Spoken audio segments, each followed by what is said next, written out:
کسی بھی عمل میں برکت اچھی نیت سے ہوتی ہے.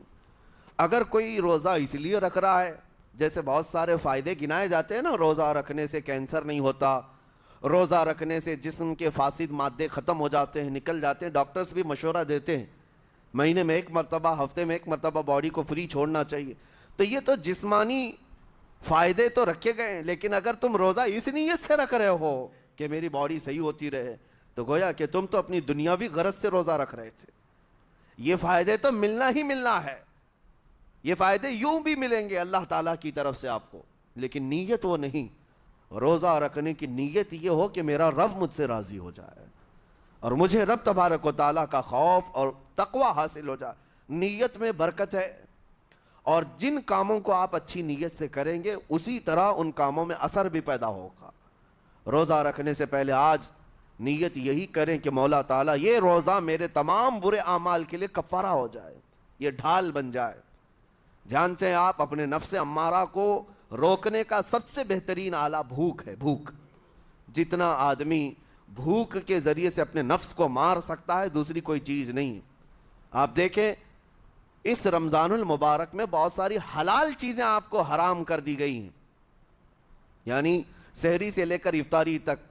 میں یہ نہیں کہہ رہا کہ شراب پینا حرام ہے، نشہ کرنا حرام ہے، وہ تو پوری زندگی بھر حرام ہے.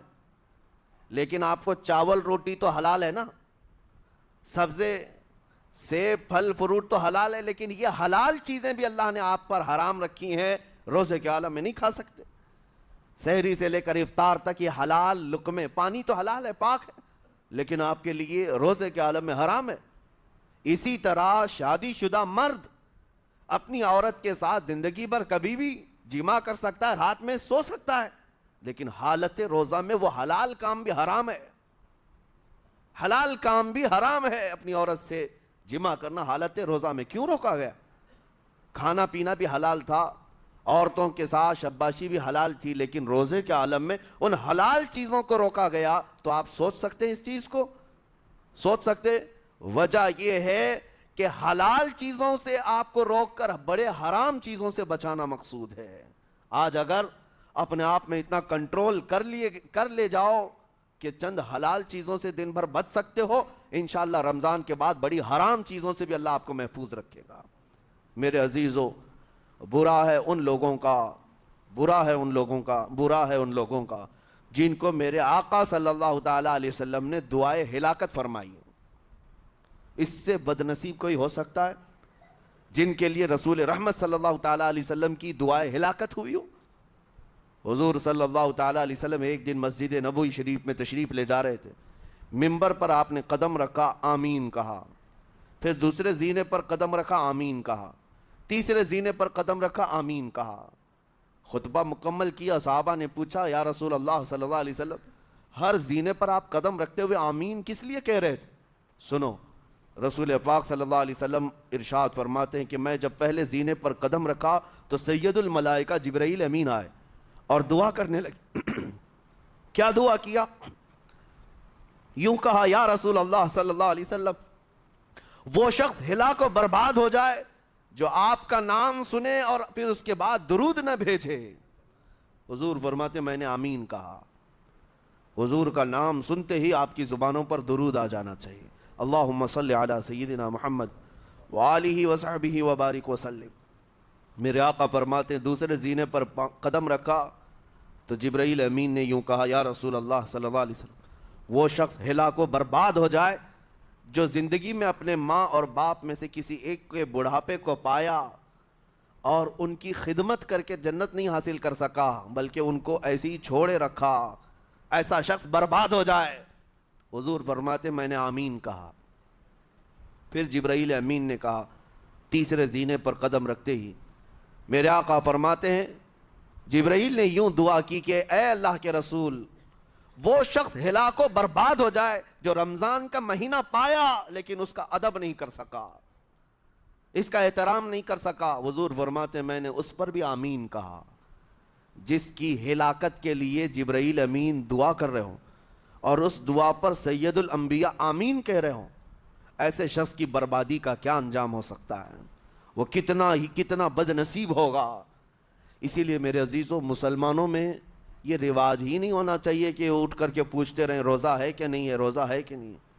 مسلمان ہے تو روزہ ہے، اور یہ کوئی آپشنلی عبادت نہیں ہے کہ 4 رکھ لیا 2 نہیں رکھا، آپشنلی نہیں، یہ فرض عین ہے۔ ایک روزے کو چھوڑنے کا گناہ فرمایا گیا 600 سال تک اسے دوزخ میں رکھا جائے گا، 600 سال تک۔ یہ معمولی چیز نہیں ہے۔ اور جن کے پچھلے روزے قضا ہو چکے ہیں معاف نہیں ہوں گے، تھپڑ مار لیں گال پہ، توبہ توبہ کر لیں، معاف نہیں ہوں گے۔ توبہ تو کرنے کے ساتھ ساتھ قضا بھی کرنا ہوگا، جب موقع ملے سال بھر میں اپنے چھوٹے ہوئے روزوں کو واپس کرنا ہے۔ اس کی اہمیت میں آپ کو بتا دوں، ایک روزہ اگر جان بوجھ کر کے کسی نے توڑا یا چھوڑا تو جانتے ہیں اس کا کفارہ کیا ہے؟ اس کا کفارہ یہ ہے کہ اس کے بدلے میں دوسرے دنوں میں 60 روزے کنٹینیو رکھے۔ رمضان کا ایک روزہ پورا کرنے کے لیے 60 روزے رکھنے پڑ جائیں گے۔ ہاں اگر کسی عذر کی وجہ سے، کسی تکلیف کی وجہ سے چھوڑا تھا، بیمار تھا یا سفر میں تھا یا تکلیف کی شدت تھی، اس وجہ سے روزہ چھوڑا تھا، تو اس کے بدلے میں ایک روزے کی قضا ایک ہی روزہ ہوگی۔ لیکن بغیر کسی عذر کے، شہوت کی وجہ سے، نفس پرستی کی وجہ سے توڑا تھا یا چھوڑا تھا تو پھر 60 روزے رکھنے پڑ جائیں گے۔ اس سے اندازہ ہوتا ہے کہ ایک روزے کی اہمیت کیا ہے رمضان کے۔ اسی لیے میرے عزیزو، یہ روزے آسان ہیں، روزے آسان ہیں، اس کو رکھ لو، اس کی جزا بہت بڑی ہے، اس کی جزا بہت بڑی۔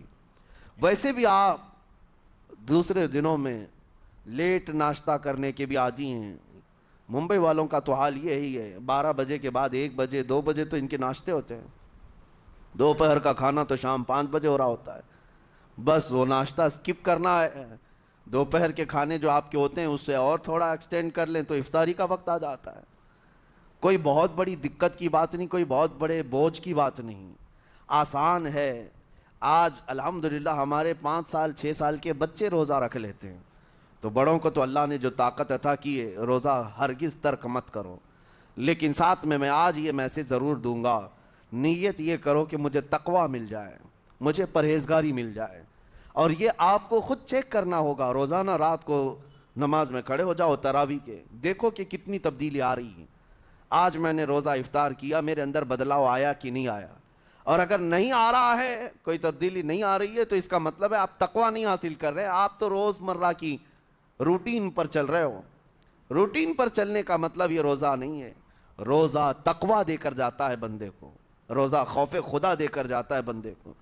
اسی لیے میرے عزیزو، آج دیکھیں آپ بہت ساری برائیوں سے رمضان میں بچ جاتے ہیں، تھوڑی اور محنت کی ضرورت ہے۔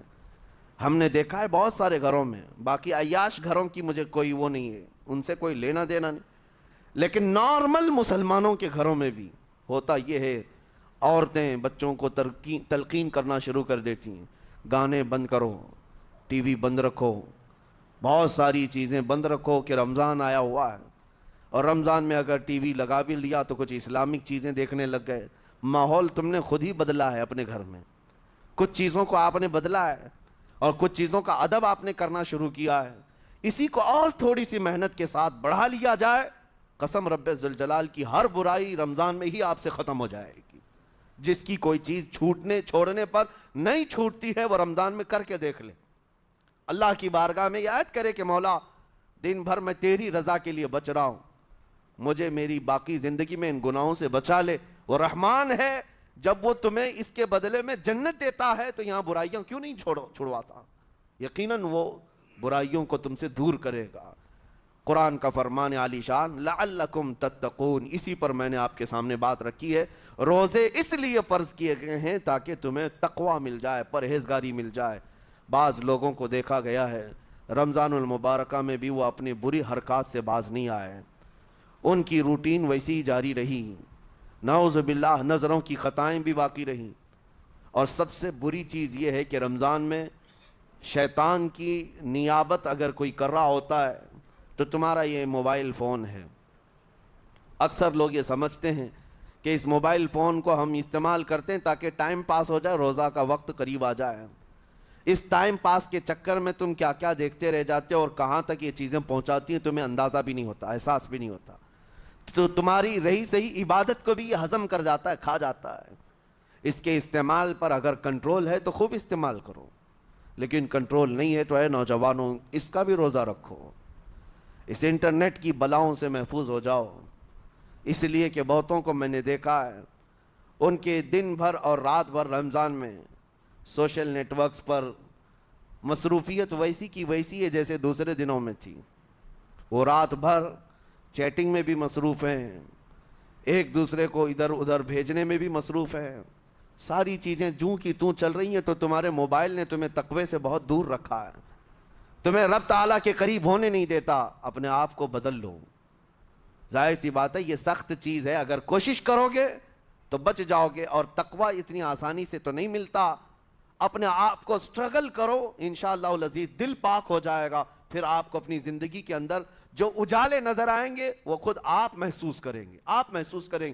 گناہوں کے اندھیروں نے دل پر ایسی کالک رکھی ہے کہ آپ کو کچھ بھی یہاں پر سمجھ میں نہیں آتا، ورنہ نمازوں کا لطف ایسا ہے، قرآن کا مزہ ایسا ہے، جسے یہ لگ جائے دنیا کی کوئی نعمت اس کے سامنے ہیچ نظر آتی ہے، کوئی چیز اسے اچھی نہیں لگتی۔ لیکن کب؟ جب اسے تقوی کا اجالا حاصل ہو جائے۔ میرے عزیز، اللہ کریم کی بارگاہ میں دعا گو ہوں، مولا قدیر و جبار ہم سب کو تقوی و پرہیزگاری عطا فرمائے، اور ہم سب کے روزوں سے اللہ تعالی ہمیں پرہیزگاری عطا فرمائے۔ ان روزوں کے انوار اور برکات اور رمضان کے احترام کی ہمیں توفیق عطا فرمائے۔ مولا کریم تیری خشیت سے اور تیرے خوف سے آنکھیں جو بھیگتی ہیں ان آنکھوں میں ہمارا شمار فرما دے۔